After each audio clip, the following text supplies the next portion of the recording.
The pirate known throughout the world as Heavenly Demon, Doflamingo aka Dolphy, also known as Joker by his underworld associates, is one of One Piece's most iconic villains. From his swagged out pit walks to his quirky entanglement powers, Doflamingo is all about money, power, finesse, and most importantly, control. He took control over Dressrosa by robbery and fraud, and then went on to create his own version of heaven for himself, heavy emphasis on himself to make up for the heavenly realm of the celestial dragons that he was kicked out of, not by his own will but by the will of his father. Not only that, he created his own version of hell for the citizens of Dressrosa. A similar hell for the most part is the same hell the celestial dragons have so cleverly trapped the whole One Piece world at large in. A oh so perfect, cleverly crafted and convenient hell for those in power, similar to how the Celestials have brainwashed and enslaved the whole One Piece world at large, with the Celestials having conveniently placing themselves on top of the holy land of Marijoa and the whole One Piece world at large below them in a hell-like dream they aren't even aware of. Like his kin, Doflamingo cleverly did the same thing to the kingdom of Dressrosa, and just like the world at large, the citizens of Dressrosa were completely ignorant of the whole damn thing. But unlike the world at large, the citizens of Dressrosa were woken up from their sleep in the form of a rubbery fist. After getting knocked off his lofty perch by the pirate alliance of Straw Hat Luffy and the surge of death Trafalgar Law, Doflamingo was in prison, and while being shipped off to prison, Oda masterfully and cleverly speaks to the readers, as he often does, through the cynical perspective of Doflamingo in the form of an epic speech. In today's video, I'm going to break down Doflamingo's epic Throne Wars speech that he gave in chapter 801 opening act, and explain how Oda cleverly set up this scene to foreshadow the future wars that will be fought to determine who will reign supreme as the true ruler of the seas, the Pirate King, the only man capable of bringing the entire world to heel. Before I get into that though, don't forget to like and subscribe. Bless me and I will for sure bless you with fire ass content that will have you know for more, and I'm not even just saying that, no cap. So hit that notification bell so you can get this heat on demand, bada bing, bada boom. With no further ado, let's get straight into the video. Before we get into Doflamingo's speech, I would first like to discuss Dolphy's place in the One Piece world food chain, so you guys can fully understand the significance and impact his defeat had on the One Piece world at large. Doflamingo, codenamed Joker, was the de facto #1 of the One Piece underworld scene. He was known for selling weapons to warring countries and profiteering off of slavery, but what really made Dolphy top dog was his #1 prize commodity and his #1 prize clientele who sought out that commodity: smile fruits, artificial devil fruits that grant Zoid-like powers to those who are lucky enough to not eat the defective ones. In short, Kaido of the Four Yonko sought out these fruits to make his pirate crew even stronger, so he could wage open war with the world government. And with Dolphy's defeat, that means he could no longer get these fruits anymore. And not just Kaido, all the other warmongers were all shit out of luck as well. And with that tidbit of info, let's get straight into the scene. After getting his ass handed to him by our very own Monkey D aka Straw Hat Luffy, Doflamingo in chase en route to impel down via naval fleet. Doflamingo.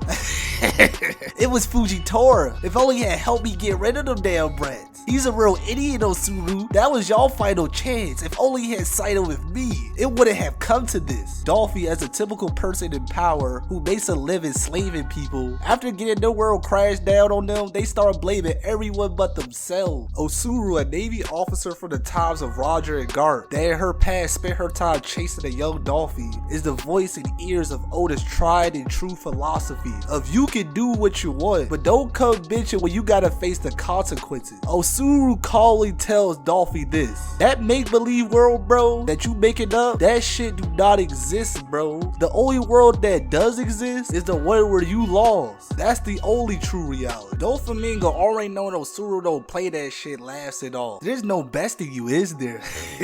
It takes a thief to know one. What do you think will become of the world of pirates? This isn't just a random question by no means, but a very, very important one that will set up the stage for the upcoming events of the series. Doflamingo begins by answering her question with another one. What the fuck do you think these fucking monsters that I've been supplying will do when they lose the food that I was providing them with and they leash is gone? They gonna go crazy like a crackhead without crack. Is there anyone who stands atop this sea? This is the main question of the entire monologue, and everything after is stated to answer this question of who will stand on top the seas supreme after all this shit is said and done. Keep in mind that it was Luffy and Law's pirate alliance that liberated these monsters to begin with. After kicking Dolphy's ass and destroying his factory back in Dressrosa and Lab back in Punk Hazard, so let's take a moment and break this down. Who rules the sea is the question being posed, and all the people posted are pirates, because the Pirate King is the true ruler of the seas, the one who will be able to sit on top these turbulent waters. It will be an all-out fight between them, and the victor will be the Pirate King. But what about the Navy, the men who supposedly carry justice on their backs? But let's not forget about the Revs, who got strong ones we got to look out for. Here, Oda is illustrating that in this war that will engulf the whole ocean, it will also be included the Navy and the revolutionaries in conflict, turned up the ocean, fighting for supremacy of the oceans. The family indeed that everyone's been talking about. When would they appear? Take note that Dolphy states this after the pirates and everybody had their battle for supremacy. Only then, once the Pirate King is crowned and known to the world, will the family indeed, most who are in hiding, will finally show themselves to the world for what they really are, and finally engulf the whole world in the storm they are said to bring. Don't forget the D bring the storm. Who is going to deal with who? Who is going to betray who? We all know when you play the Game of Thrones, shit is going to happen. You tell those celestial dragons and Mary Jo, their time will come. They will be dragged off their lofty perch. This is Oda telling us, after the Pirate King is crowned, the Celestials are fucked. You know, fucked is probably not the word for it. They are doomed. Y'all know that famous Malcolm X quote? If not, I'ma tell you. The chickens always come home to roost. True fact of life. If you doing bad shit, eventually that shit gonna bite you in the ass, one way or another. It's been 25 years since Roger became the first man in history to conquer the whole Grand Line. This is a reminder from Oda. Even though it was implied at the beginning, this war for the throne is for the title of Pirate King. Because Roger conquered the sea, Whitebeard never became king himself, just kneeled before it, never sitting upon it. The number of pirates are ballooning, but there's just one seat sitting empty. Now, do you see what I'm getting at? The throne wars for the title for Pirate King is reaching its pinnacle. This is Oda's way of telling us whatever about to happen.